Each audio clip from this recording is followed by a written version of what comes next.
¿Qué hace que una teoría sea verdaderamente científica? ¿Puede una teoría ser aceptada por décadas y, sin embargo, ser sustituida por otra más audaz? ¿Y qué relación tiene todo esto con la claridad del lenguaje o la precisión de una predicción? En el mundo académico, estas preguntas no son meras curiosidades teóricas, son el núcleo mismo de la reflexión científica. Hoy vamos a profundizar en uno de los criterios más influyentes y debatidos de la filosofía de la ciencia: la falsabilidad. Pero no nos detendremos en la idea básica.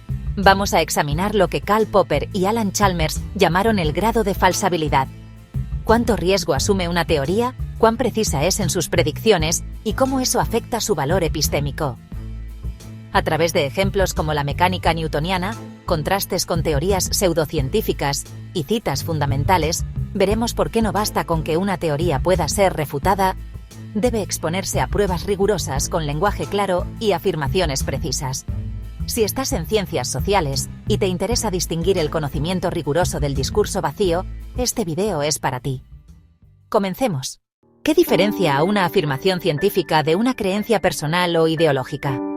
¿Es suficiente con que una teoría sea coherente para que sea válida científicamente? El filósofo austríaco Karl Popper propuso un criterio que transformó la epistemología moderna: el principio de falsabilidad. Para Popper, una teoría es científica si, y solo si, puede ser refutada mediante la experiencia o la observación empírica. Es decir, debe poder chocar con la realidad y, eventualmente, fracasar.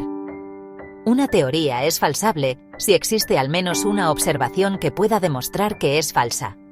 Karl Popper. Esto excluye del campo científico todas aquellas doctrinas que, sin importar lo que ocurra, siempre tienen una manera de acomodar los hechos a sus postulados. Popper las llamó pseudociencias. Pensemos en un ejemplo cotidiano. Si una teoría afirma que mañana lloverá en Madrid, esa afirmación puede ser puesta a prueba. Basta con observar si, en efecto, llueve o no. Pero si una teoría dice que el universo tiende hacia el equilibrio cósmico, sea cual sea el resultado observable, esa afirmación no puede refutarse y, por tanto, no es científicamente útil. La clave, entonces, no está en la veracidad inmediata de una teoría, sino en su capacidad de ser puesta en juego, de ser probada contra los hechos. Esta exigencia empírica es la base del método científico moderno. Teorías que se arriesgan, que pueden fallar y que progresan a través del error controlado. Entonces la pregunta no es ¿es esto verdad?, sino ¿es esto falsable? Y como veremos en el siguiente capítulo, Popper no se quedó ahí. Él propuso que incluso entre teorías falsables, algunas son más valiosas que otras. ¿Por qué? Vamos a descubrirlo. ¿Todas las teorías falsables tienen el mismo valor científico? ¿Puede una teoría ser técnicamente falsable, pero científicamente débil? Karl Popper respondió con un rotundo no. No basta con que una teoría pueda ser falsada. Lo verdaderamente relevante es cuánto riesgo asume al hacerlo. De aquí surge una idea clave: el grado de falsabilidad. Alan Chalmers lo resume así: una teoría es tanto más falsable cuanto más cosas excluye, cuanto más predice, cuanto más riesgos corre al hacer predicciones precisas y claras. Esto significa que una teoría científica de alto valor epistémico no solo debe permitir su refutación, sino que debe exponerse activamente a ella. Cuantas más consecuencias observables derive una teoría, más oportunidades tiene de ser desmentida. Y, paradójicamente, más fuerte será si resiste esas pruebas. Imaginemos dos teorías sobre el comportamiento humano. La primera afirma que la mayoría de las personas actúan racionalmente en contextos económicos. La segunda afirma que todas las personas, en todas las circunstancias, actúan racionalmente. La segunda es menos falsable, porque su vaguedad la protege. Si alguien actúa de manera irracional, se puede reinterpretar como racional desde otra perspectiva. La primera, en cambio, se arriesga. Puede ser refutada si observamos suficiente evidencia de comportamientos irracionales. Y eso la hace científicamente más útil. El principio es claro: a mayor riesgo, mayor contenido empírico. A mayor contenido empírico, mayor valor científico. La ciencia no premia la seguridad de las ideas, sino el coraje intelectual de exponerlas al error. Esta concepción desafía visiones tradicionales que valoraban la confirmación por encima de la crítica.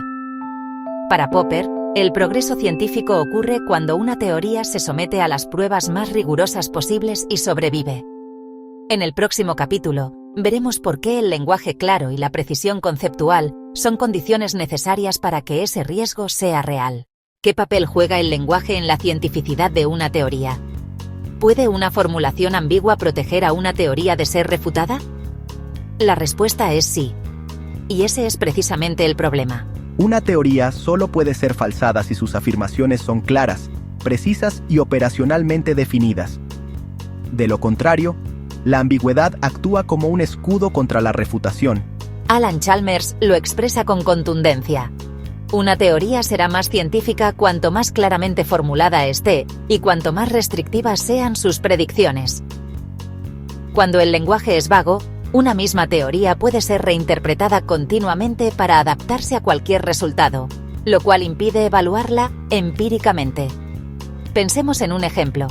Si alguien dice, la violencia social es causada por múltiples factores complejos e interrelacionados, está formulando una idea general, pero difícil de poner a prueba empírica directa.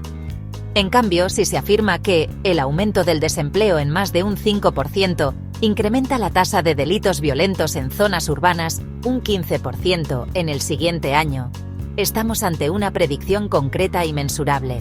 La diferencia radica en la precisión en el uso del lenguaje y la especificidad de la hipótesis. Este ideal de claridad conceptual tiene raíces profundas en la filosofía analítica y en el pensamiento lógico del siglo XX. La ciencia, entendida como actividad racional, necesita estructuras lingüísticas que permitan la verificación o la refutación, sin ambigüedad. Una teoría clara se arriesga.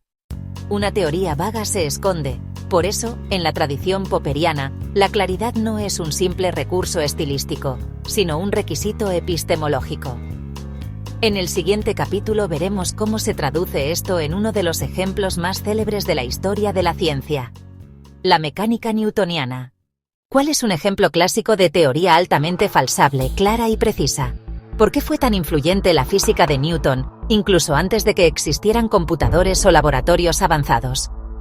Alan Chalmers presenta a la mecánica newtoniana como un modelo paradigmático de racionalidad científica. No solo por su poder explicativo, sino por su valor epistémico. Era una teoría audaz, precisa y altamente falsable. ¿Por qué? Porque hacía predicciones cuantificables y restrictivas. Podía determinar trayectorias, velocidades, tiempos y posiciones de cuerpos físicos con exactitud. Prohibía ciertos resultados. Si un objeto no seguía una trayectoria predecible bajo ciertas fuerzas, la teoría quedaba en entredicho. La mecánica newtoniana no buscaba confirmar lo que ya se sabía, sino predecir lo desconocido con precisión matemática. Y esto es esencial. Su formulación en lenguaje matemático permitía una contrastación empírica rigurosa. A pesar de ser reemplazada más tarde por la relatividad de Einstein, durante más de 2 siglos fue considerada el estándar de cientificidad. Chalmers lo explica así: no porque fuera verdadera en sentido absoluto, sino porque hacía afirmaciones tan claras y restrictivas que podía fallar, y sin embargo, no fallaba. Ese riesgo constante era su mayor fortaleza epistemológica. Es decir, su capacidad de ser refutada era lo que la hacía confiable. Así, vemos cómo los ideales de Popper, falsabilidad, precisión y claridad, no son meras exigencias teóricas. Son criterios aplicables y verificables en el desarrollo histórico real de la ciencia. En el próximo capítulo analizaremos lo opuesto: las pseudociencias. ¿Qué ocurre cuando una teoría lo explica todo? ¿Por qué algunas teorías parecen explicar todo, pero en realidad no explican nada? ¿Qué diferencia real hay entre una teoría científica y una pseudocientífica si ambas funcionan para quien las cree? Popper, y más tarde Chalmers, insisten. La diferencia está en la falsabilidad real, no en la apariencia de explicación. Las pseudociencias, como la astrología o el psicoanálisis clásico, se caracterizan por formulaciones que pueden ajustarse a cualquier resultado, evitando así la posibilidad de ser refutadas. Estas teorías son poco falsables porque pueden acomodarse a casi cualquier hecho. Por eso no son científicas en el sentido estricto. Veamos dos ejemplos emblemáticos. Astrología. Si el horóscopo predice que tendrás un día con oportunidades inesperadas o deberás cuidar tus emociones, cualquier evento cotidiano puede interpretarse como confirmación. ¿Fracasó un plan? ¿Era una oportunidad encubierta? ¿Tuviste éxito? Fue porque los astros estaban a tu favor. Psicoanálisis freudiano clásico.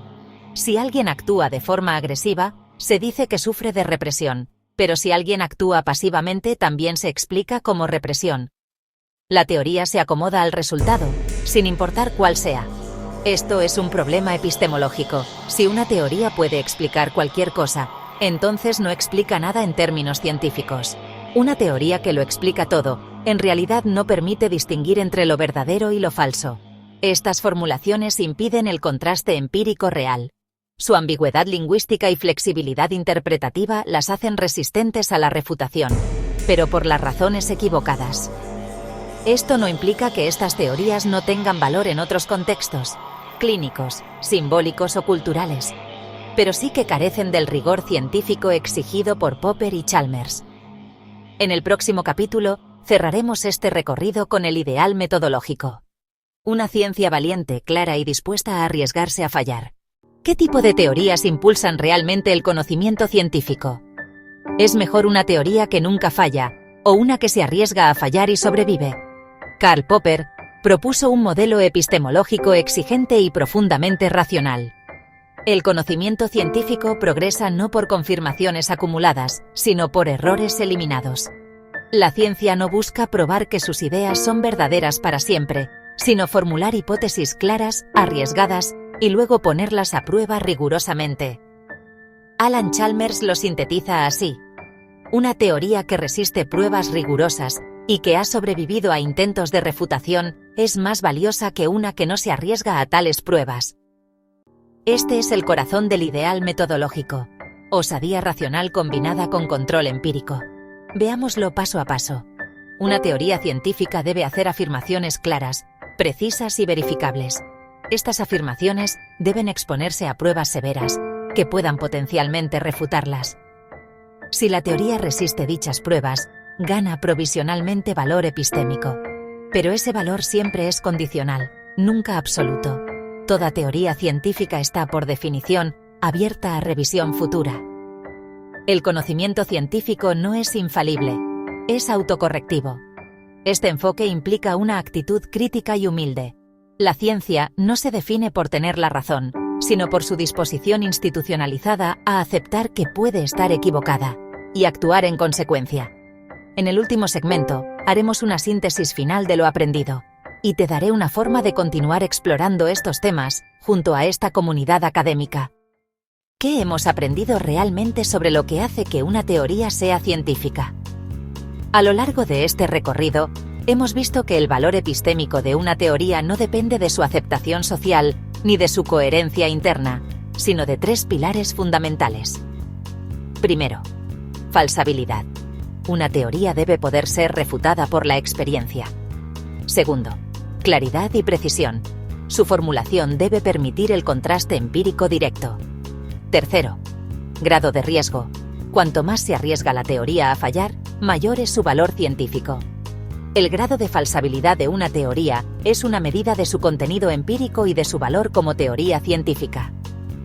Hemos visto cómo la mecánica newtoniana ejemplifica estos principios, mientras que teorías como la astrología o el psicoanálisis clásico carecen de ese valor crítico precisamente por su ambigüedad y flexibilidad.